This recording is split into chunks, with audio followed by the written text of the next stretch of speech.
Hello everyone, welcome to my YouTube channel. तो आज हम उत्तर प्रदेश पुलिस के लिए एक मॉडल पेपर करेंगे जो बिल्कुल पेपर जैसा होगा। तो मेरे हल करने से पहले एक बार आप खुद हल करके देखें और फिर कमेंट बॉक्स में लिख के बताएं कि आप 20 में से कितने क्वेश्चन टाइम में, मतलब कम टाइम में और जल्दी सही कर पाए।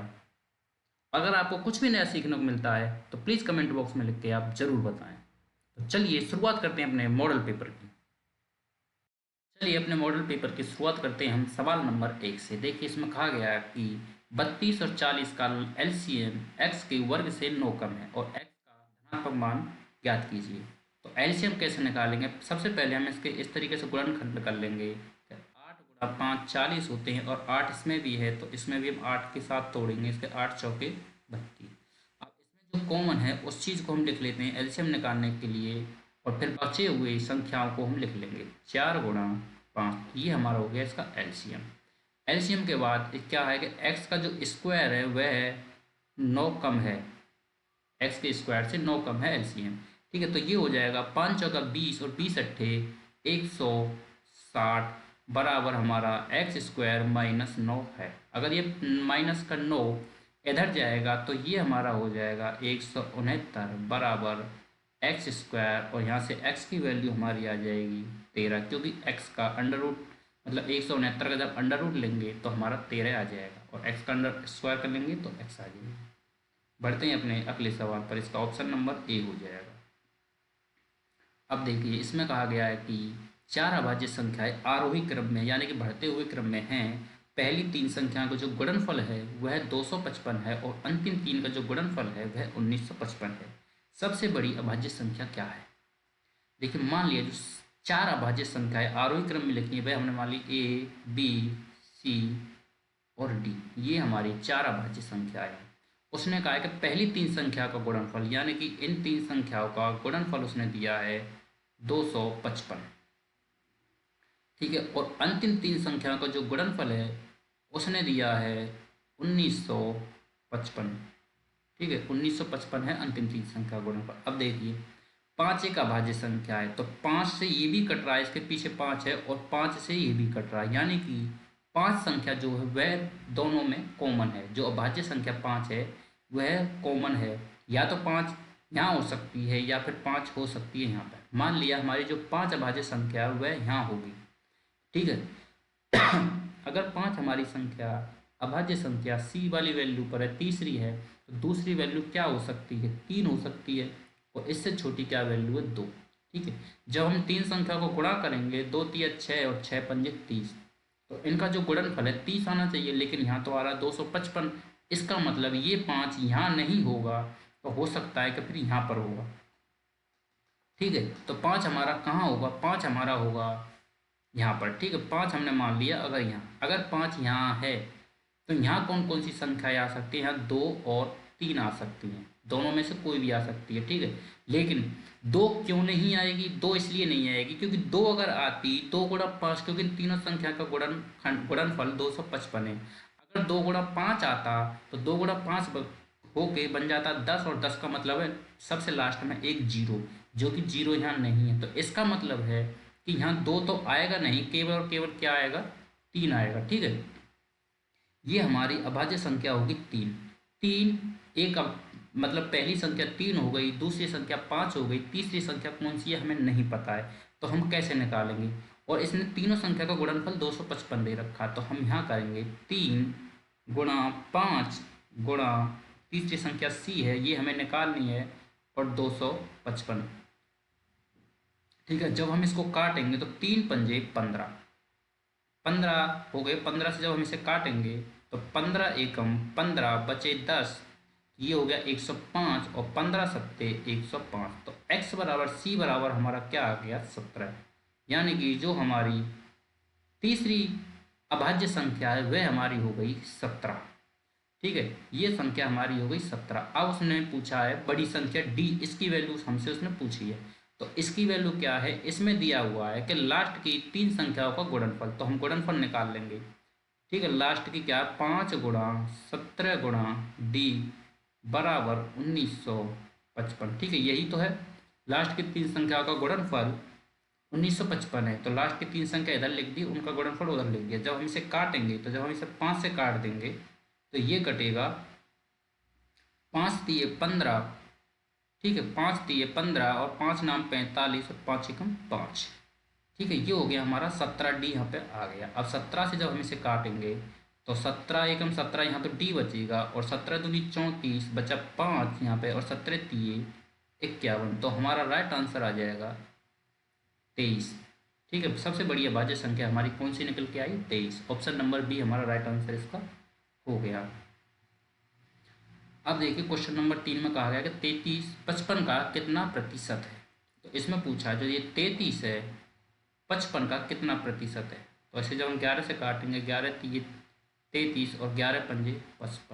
अब प्रतिशत में बदलने के लिए हम 100 का गुणा कर देंगे, ये कट जाएगा 20 बार 5 से और 20 तिया 60, तो हमारा हो गया 60%। ऑप्शन नंबर डी हमारा राइट आंसर आ गया। बहुत सरल था, आपकी समझ में भी आसानी से आ गया होगा।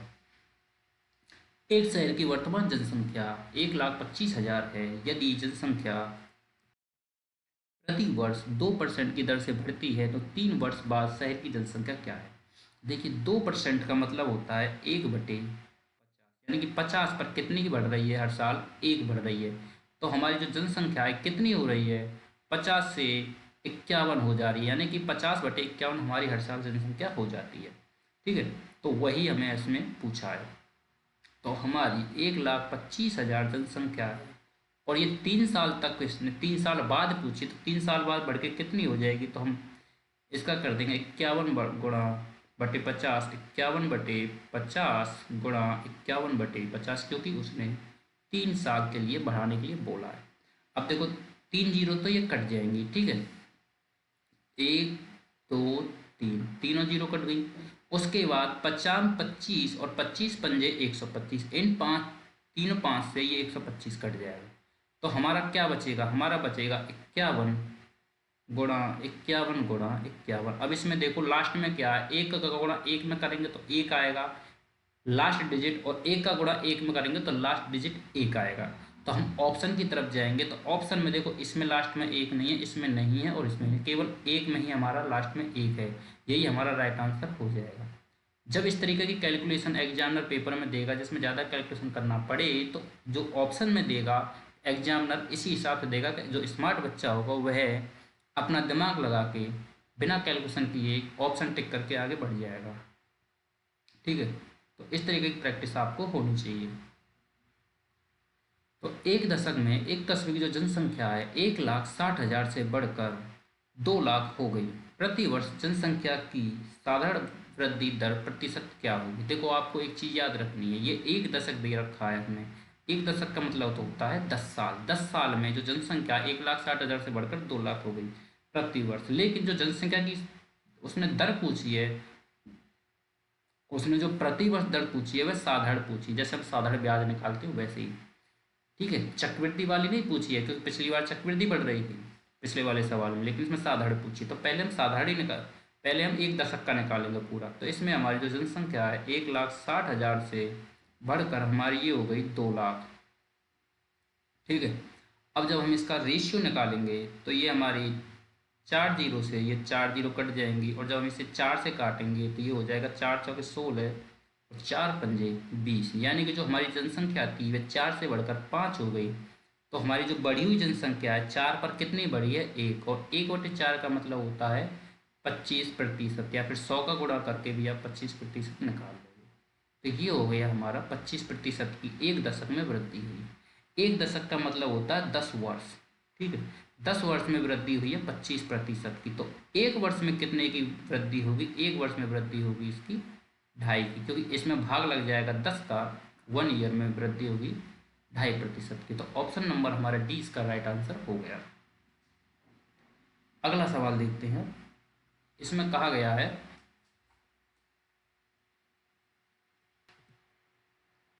एक वॉशिंग मशीन का अंकित मूल्य 20,000 रुपये है और दुकानदार ने इसे 17,000 रुपये में बेच दिया। दुकानदार द्वारा दी जाने वाली छूट का हमारा एसपी और सीपी का इसका रेशियो देखेंगे हम। तो सीपी क्या है हमारा? सीपी है हमारा 2000 20,000, ठीक है, 20,000 CP है हमारा और 17,000 है हमारा विक्रय मूल्य। 3 जीरो से 3 जीरो कट गई तो इनका जो रेशियो है वह आ गया 17/20, यानी कि 20 की वस्तु को उसने 17 पर बेचा तो हमें जो लॉस हुआ वह कितने का हुआ, 20 पर 3 का लॉस हुआ। जब हम प्रतिशत में बदलेंगे तो 100 का गुणा कर देंगे, 20 एकम 20, 20 पंजे 100 और 5 दिए 15, तो 15% की हमको हानि हुई। ठीक है, ऑप्शन नंबर सी इसका राइट आंसर हो जाएगा। बढ़ते हैं अपने अगले सवाल पर। देखिए, एक डीलर, इसमें कहा गया कि एक डीलर अपना माल 16% हानि पर बेचने का दावा करता है, लेकिन वह 1 किलोग्राम वजन के स्थान पर 750 ग्राम वजन देता है। उसका कुल लाभ प्रतिशत ज्ञात कीजिए। यहाँ पर हम लाभ प्रतिशत निकालने के लिए वही वाला फॉर्मूला अपनाएंगे, SP/CP। ठीक है, हम किस तरीके से करेंगे, देखो एक डीलर सबसे पहले क्या कर रहा है, वह 16% की हानि उठा रहा है। जब वो हानि उठाएगा तो वह 100 की वस्तु को 84 में बेचेगा। ठीक है, उसके बाद वह कह रहा है कि वह 1 किलोग्राम वजन के स्थान पर 750 ग्राम वजन देता है। ठीक है, तो वह 750 ग्राम वजन बता रहा है, 750 ग्राम वजन बता रहा है, लेकिन वह लाभ कितना कमा रहा है, 1,000, 1,000 बताकर बेच रहा है। 750 ग्राम वह वजन बेच रहा है, लेकिन वह बता कितना रहा है, 1,000। ठीक है, और यहाँ वह 100% की वस्तु को 84% की बेच रहा है, और यहाँ वह 700 ग्राम वस्तु को 1,000 की बताकर बेच रहा है। या फिर आप इस तरीके से इसको समझ सकते हैं, जैसे कि मान लो एक इसका फॉर्मूला मैंने बताया था जब लॉस और प्रॉफिट का मैंने करवाया था कि 100 से वस्तु 84 हो गई, तो इसकी दो फ्रैक्शन हम लिखेंगे। एक तो लिखेंगे 100/84, या हम 84/100, इस तरीके के सवालों में जब हम करते हैं। ठीक है, और 1,000 की वस्तु को वह 750 रुपये 700 ग्राम ही तोल रहा है, तो इसकी भी दो फ्रैक्शन हम लिखेंगे, 1,000/750 और 750/1000। ठीक है, अब जहाँ दुकानदार को प्रॉफिट होगी उस हिसाब से हम लिख देंगे, क्योंकि ये सवाल एक ट्रिक से दुकानदार कभी खरीदते समय लाभ कमाता है, कभी कभी सवालों में बेचते समय लाभ कमाता है। तो उसने पहले में तो कह रहा है कि वह 16% की हानि कर रहा है, तो 16% की हानि हमारी हो गई, क्योंकि हानि के लिए हमें छोटी फ्रैक्शन लेनी होगी जिसमें दुकानदार को हानि होगी। अगर ये बड़ी फ्रैक्शन लाभ कमाता तो बड़ी वाली फ्रैक्शन ले लेते, लेकिन अभी हमारी हानि हो रही थी, हम नहीं लेंगे। अब इसमें क्या है कि वह 1,500 ग्राम की जगह 750 ग्राम तोल रहा है, तो इसका मतलब उसे हो रहा प्रॉफिट, और प्रॉफिट होगा तो वह बड़ी फ्रैक्शन लिखेंगे फिर हम उसकी जगह पर। ठीक है, तो हमारी 1,000/750 आ गई। अब इस 100 और 1 जीरो से हमारी तीनों जीरो कट गई, तो इनका जो रेशियो है आ गया 84/75, यानी 75 की वस्तु को जब उसने 84 पर बेचा तो उसको जो प्रॉफिट हुआ 75 रुपये, मतलब 75 यूनिट पर 9 यूनिट का प्रॉफिट हुआ। जब इसे प्रतिशत में बदलेंगे तो 100 से गुणा कर देंगे, और 100 से गुणा करके जब हम इसे काटेंगे तो 25 दिए 75 और 25 चौके 100, 3 एकम 3, तिनाम दिए 9 और 3 चौके 12% हमारा इसका राइट आंसर हो गया। ठीक है,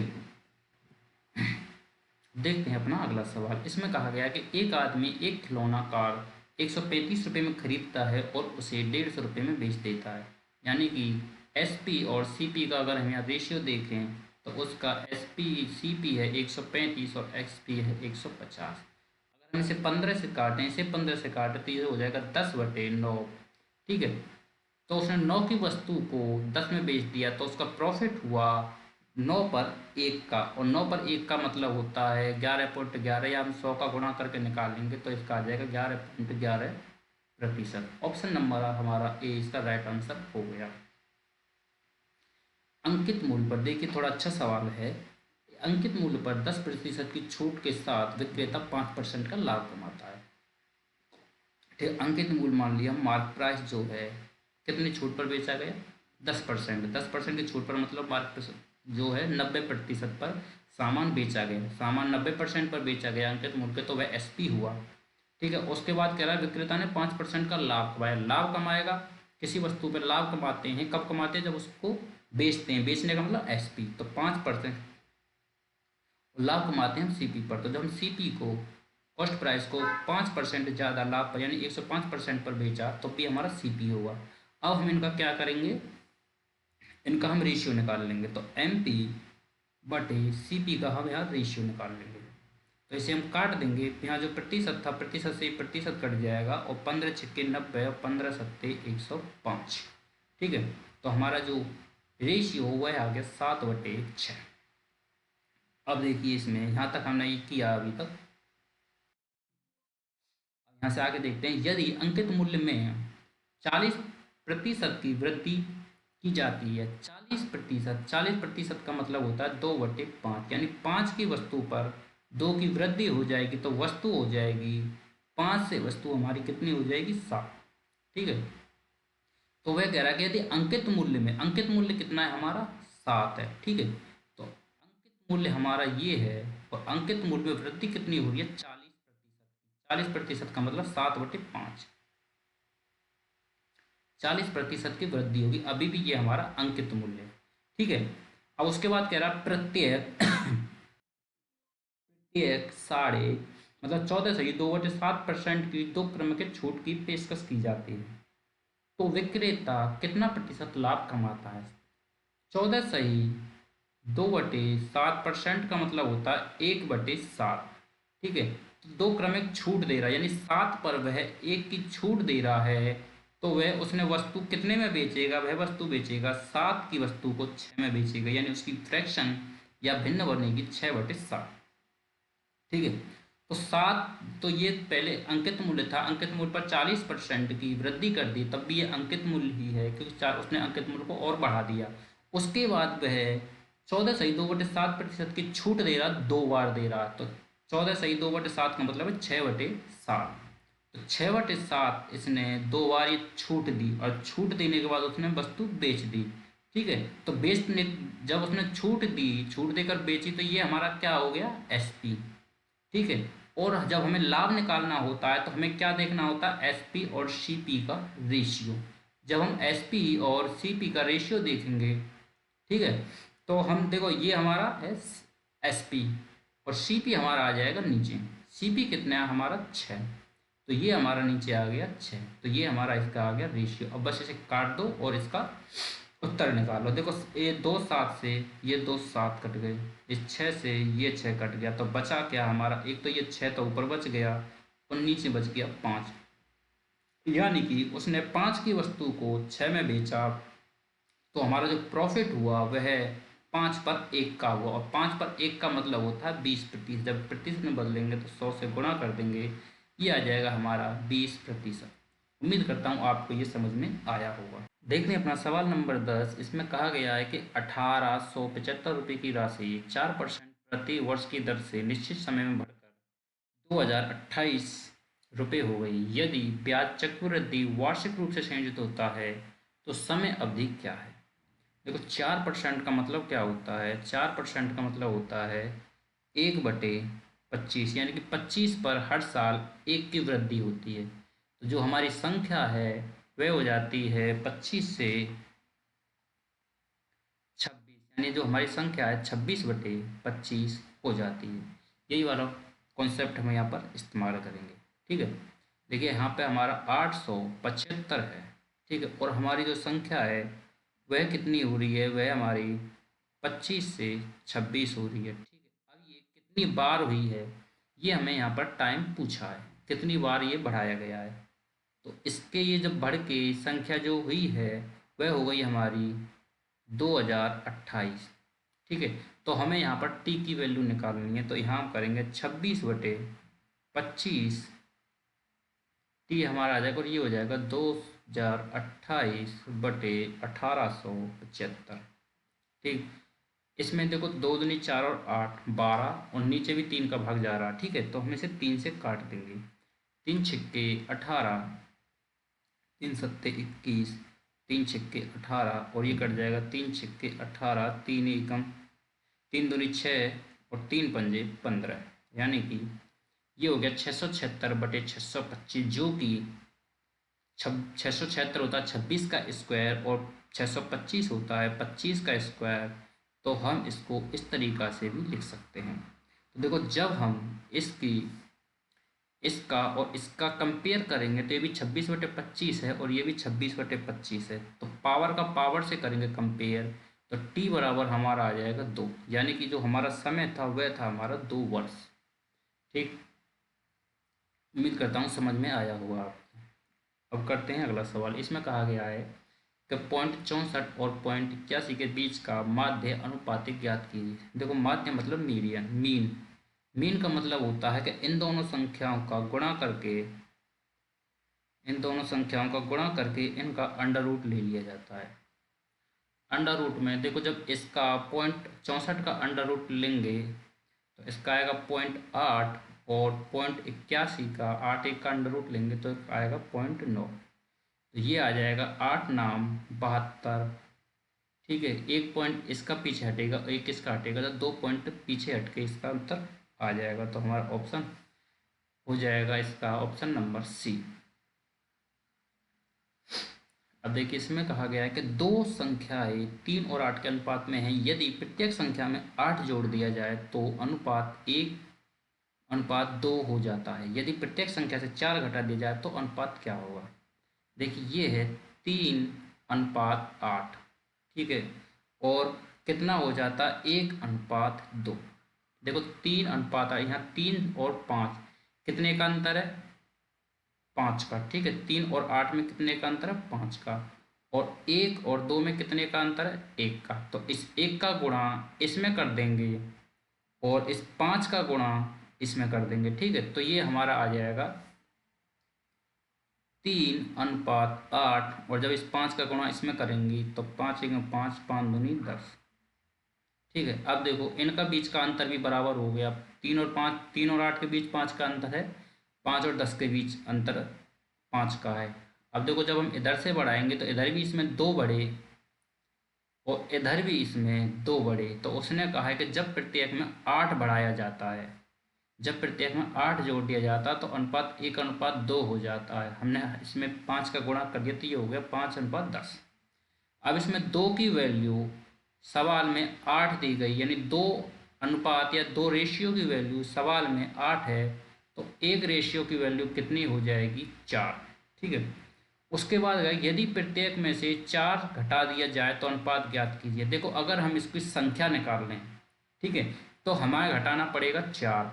लेकिन अगर हम केवल अनुपात में से अनुपात घटाएं तो 4 की जगह हम अनुपात में से केवल 1 घटा देंगे। अगर ये संख्या में होता तो हम 4 घटाते, लेकिन ये अनुपात में वैल्यू है तो हम संख्या में क्यों बदलें जब हमारा अनुपात से काम चल जाएगा।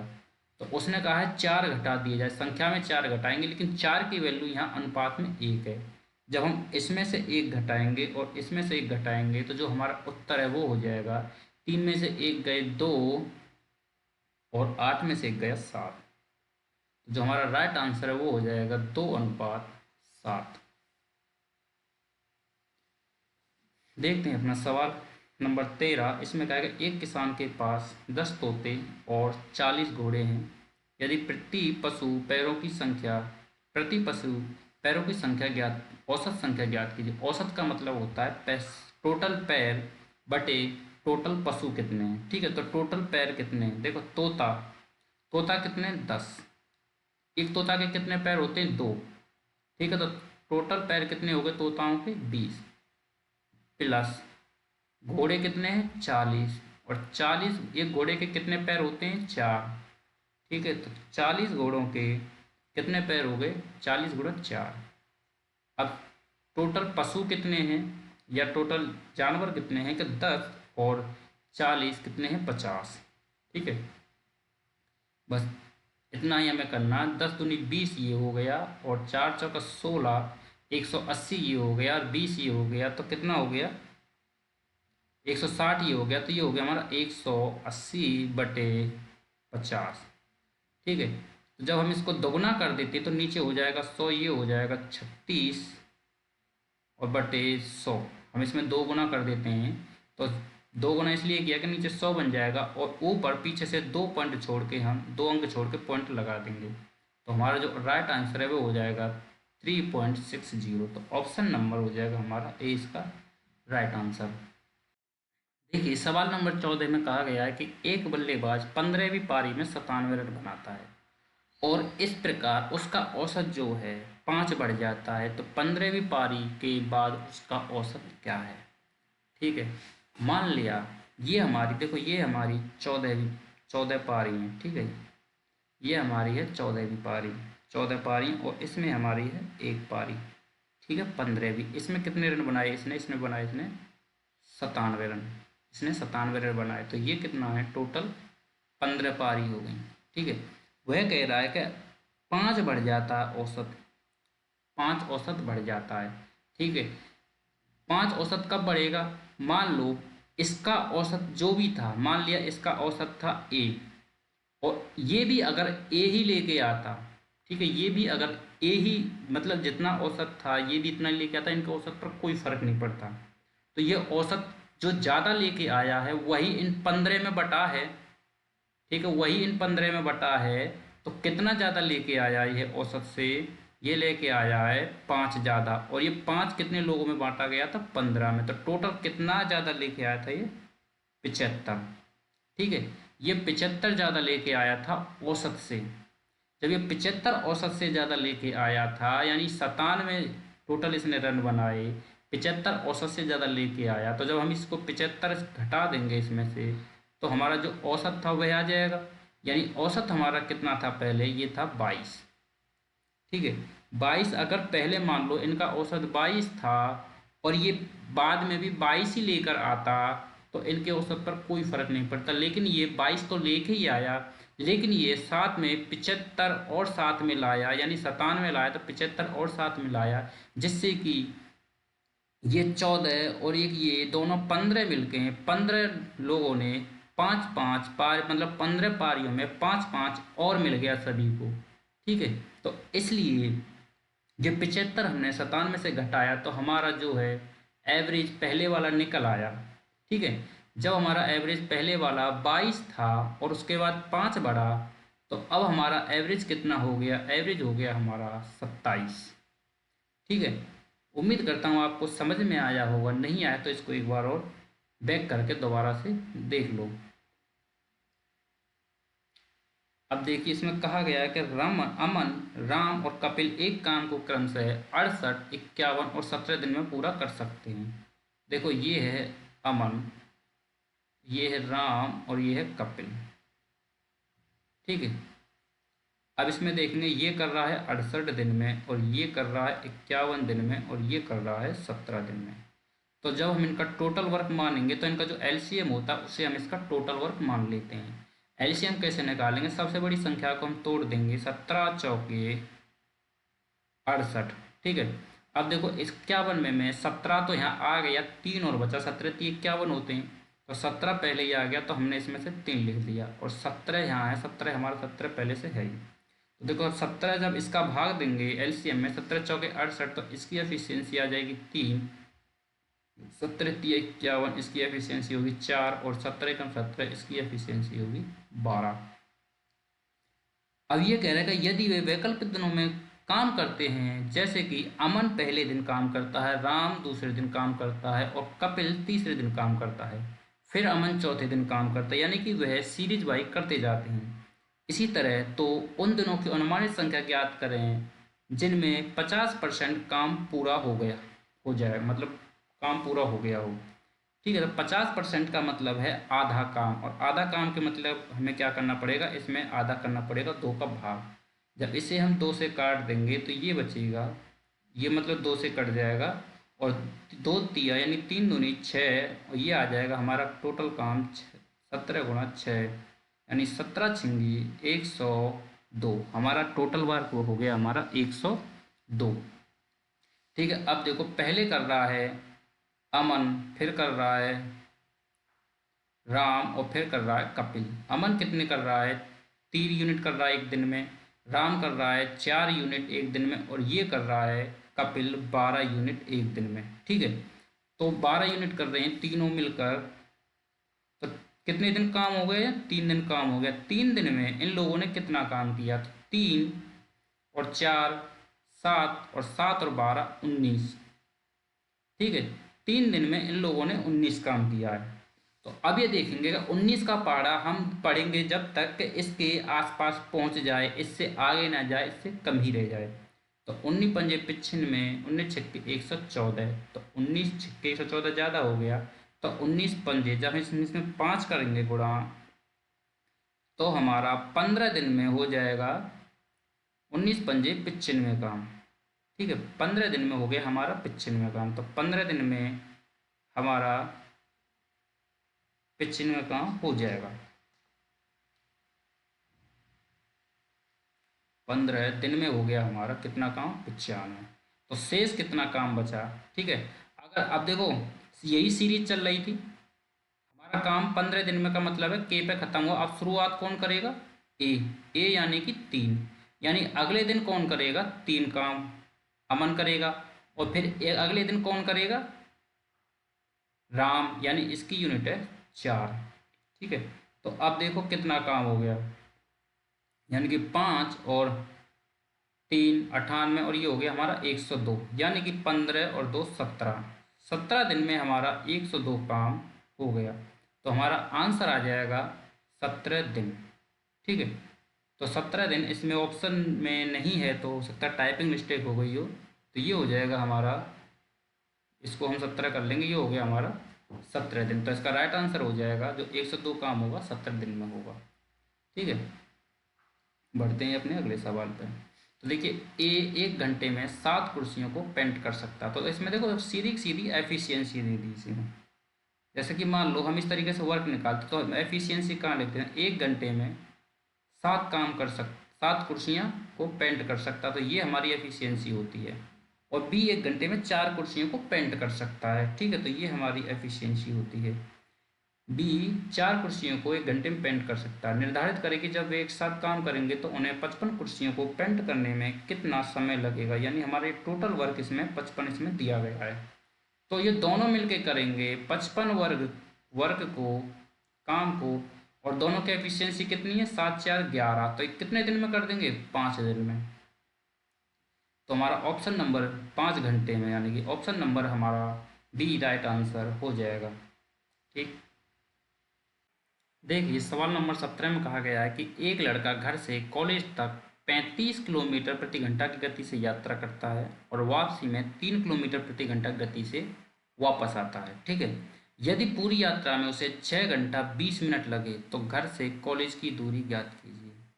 दूरी कैसे निकालेंगे हम, तो टोटल डिस्टेंस बटे टोटल टाइम तो हमें दे रखा है, टोटल डिस्टेंस निकाल लेंगे। तो उस बंदे ने 6 घंटा 20 मिनट में टोटल कितनी दूरी तय करी वह निकल आएगी। अब 6 घंटे का मतलब क्या है कि 6 घंटा और 20 मिनट का मतलब है कि 20 बटे 60। ठीक है, 6 घंटे 20 मिनट का मतलब है कि 20 बटे 60, और जब इसको काटेंगे तो ये हो जाएगा 6 सही 1 बटे 3। ठीक है, तो 6 से 1 बटे 3 का मतलब है 6 तिया 18, 19 बटे 3 घंटे। ठीक, तो ये हो जाएगा। अब देखिए किस तरीके से करेंगे। सबसे पहले हम इसकी औसत स्पीड निकाल लेंगे। औसत स्पीड क्या है, तो औसत स्पीड का मतलब होता है कि 3 गुणा मतलब 2s1s2 बटे में s1 प्लस s2, ये हमारी औसत स्पीड का फॉर्मूला होता है। तो 3 गुणा मतलब कि 2 गुणा 35 गुणा, चलो मैं अब फॉर्मूला लिख देता हूँ, एवरेज स्पीड का जो फॉर्मूला होता है वह होता है 2 गुणा s1 गुणा s2 बटे s1 प्लस s2। ठीक है, तो हम यहाँ लिखेंगे 2 गुणा 35 गुणा 3 बटे 35 और 3 कितने हो गए, 38। ठीक है, ये हमारी हो गई स्पीड, ये हमारी स्पीड है। जब हमें डिस्टेंस निकालनी है, ये हमारी एवरेज स्पीड आ गई। तो एवरेज स्पीड में जब हम टोटल टाइम का गुणा कर देंगे तो हमारे आ जाएगी डिस्टेंस। तो डिस्टेंस निकालने के लिए तो हम इसको, जब इसमें डिस्टेंस निकालनी है तो ये स्पीड में हम गुणा कर देंगे टाइम का। टाइम कितना हमारा 19/3। 19/3 जो है टाइम, टोटल टाइम है, यानी कि यहाँ से लेके यहाँ तक जाने का और फिर यहाँ से लेके यहाँ तक वापस आने का टोटल टाइम लिया और हमने, और टोटल ही हमने उसकी ली है स्पीड, एवरेज स्पीड। ठीक है, तो हमारी जो दूरी है ये आने की और जाने की दोनों आएगी, लेकिन हमें तो दूरी चाहिए केवल। हमें इससे मतलब नहीं कि उतनी आने जाने में कितनी दूरी तय करी है, हमें डिस्टेंस उससे पूछिएगा घर से कॉलेज की दूरी। घर से जब कॉलेज की दूरी होगी तो ये जो डिस्टेंस आएगी इसका भी हमें आधा करना पड़ेगा। ठीक है, तो इसका भी जब हम आधा करेंगे तो 1/2 से और गुणा हो जाएगा। अब हम इसे जो काट देंगे वही हमारा उत्तर आ जाएगा। ठीक है, देखिए ये 19 ये कट गया 2 बार, 19 दूनी 38। ठीक है, ये कट जाएगा 2 से, ये 2 गया, और ये 3 से ये 3 गया, बचा क्या हमारा 35/2। 35/2 का मतलब होता है 17.5। तो 17.5 किलोमीटर हमारी घर से स्कूल की दूरी आ गई। तो ऑप्शन हो गया राइट हमारा ए। अब देखने के सवाल 18 में कहा गया कि 1000 मीटर की दौड़ में सलोनी ने श्वेता को 100 मीटर से हराया। तो देखिए ये है हमारी सलोनी, ठीक है, और ये है हमारी श्वेता। सलोनी ने श्वेता को 100 मीटर की दौड़ से हराया, यानी कि जब सलोनी ने जितने टाइम में सलोनी ने 1000 मीटर चली, उतने टाइम में जो श्वेता है केवल 900 ही मीटर चल पाई। ठीक है, तभी तो वह हरा पाएगी। यानी सलोनी ने जितने टाइम में 1000 मीटर तय कर लिया, उतने टाइम में श्वेता ने 900 मीटर ही तय कर पाई, यानी 100 मीटर वह पीछे रह गई, 100 मीटर से वह हार गई। और जब श्वेता ने सोनम को जबकि श्वेता ने सोनम को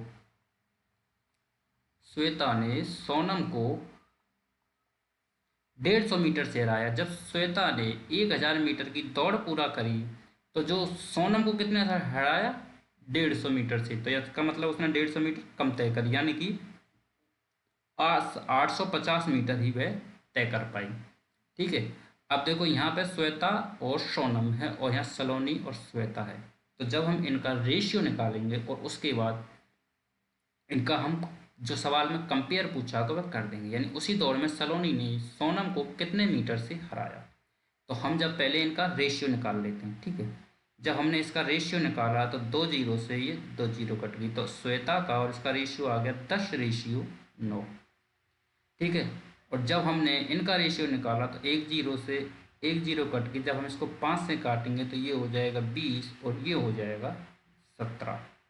ठीक है, तो ये हो गया श्वेता और सोनम का, और ये हो गया सलोनी और श्वेता का। तो जब हम तीनों को इनको मिक्स करके निकालेंगे, ठीक है,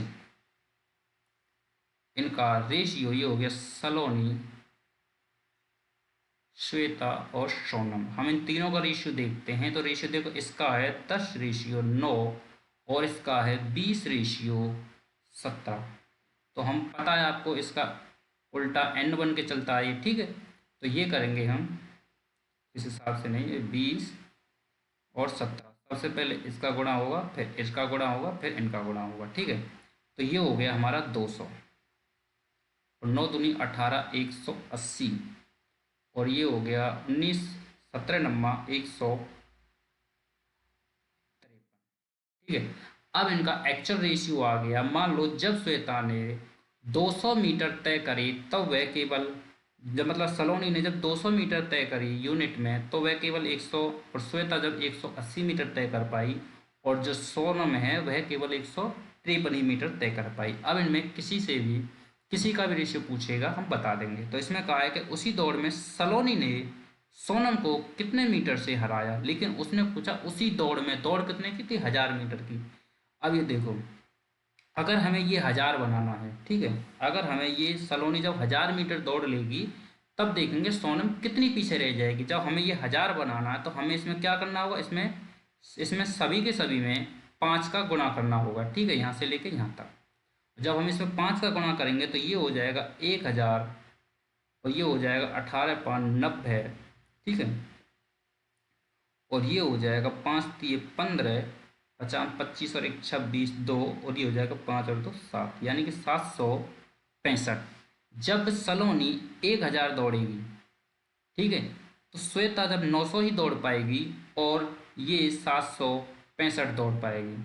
तो उसमें पूछा है कि सलोनी ने सोनम को कितने से हराया। तो सलोनी ने कितने से हराया, जब हम 1000 में से 750 घटा देंगे तो हमारा क्या मतलब 765 घटाएंगे, 1000 में से 765 घटा देंगे तो हमारा बचेगा 5, 3 और 2, यानी कि 235 मीटर से सलोनी जो है सोनम को हरा देगी। ठीक है, तो बढ़ते हैं अपने अगले सवाल पर। इसमें कहा है कि ऊंचाई 20 सेंटीमीटर और आधार त्रिज्या 14 सेंटीमीटर वाले सिलेंडर का आयतन की गणना करें। तो सिलेंडर का क्या होता है formula, pi r square h. Pi का मतलब होता है 22/7 और आर हमारा दिया है 14, 14 का मतलब हो गया 14 × 14 और हाइट हमारी दी है 20 × 20। बस हमें ये हल करना है। तो जब हम इसे करेंगे तो 7×7 7 दूनी 14, ठीक है। ये हो गया 14 दूनी 28 और 28 दूनी 56, यानी 56 560 × 22। अब देखो लास्ट में एक जीरो आएगी और 6 दूनी 12, लास्ट में 2 का अंक आएगा। तो एक जीरो देखो ये नहीं हो सकता, 2 जीरो ये नहीं हो सकता। अब 2 किसके पीछे हैं, इसके पीछे 2 नहीं है, लास्ट में इसी के पीछे हैं। और चाहो तो आप कर भी सकते हो, 56 दूनी हो गए 112 और फिर गुणा हम 11 से करेंगे, तो इस तरीके से करते हैं। पीछे अंक लिख लिया, फिर इन 2 को जोड़ेंगे 2, फिर इन 2 को जोड़ेंगे 3 और फिर इन 2 को जोड़ेंगे 2 और फिर इसके आगे कुछ भी नहीं है, जीरो है, तो ये हो जाएगा 1। तो 12,320, तो 12,320 हमारा राइट आंसर इसका हो जाएगा।